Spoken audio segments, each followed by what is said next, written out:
জয় শ্রীকৃষ্ণ। শ্রীমদ্ ভগবদ গীতা অধ্যায় 1 অর্জুন বিষাদ যোগ। শ্লোক 44।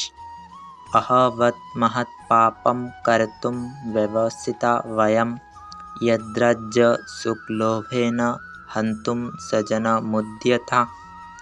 অর্থাৎ, হায়, কি আশ্চর্যের বিষয় যে আমরা রাজ্য সুখের লোভে স্বজনদের হত্যা করতে উদ্যত হয়ে महापाप करते संकल्पबद्ध होएছি। हिंदी में, हा शौक, हम लोग बुद्धिमान होकर भी महान पाप करने को तैयार हो गए हैं, जो राज्य और सुख के लोभ से स्वजनों को मारने के लिए उद्यत हो गए हैं।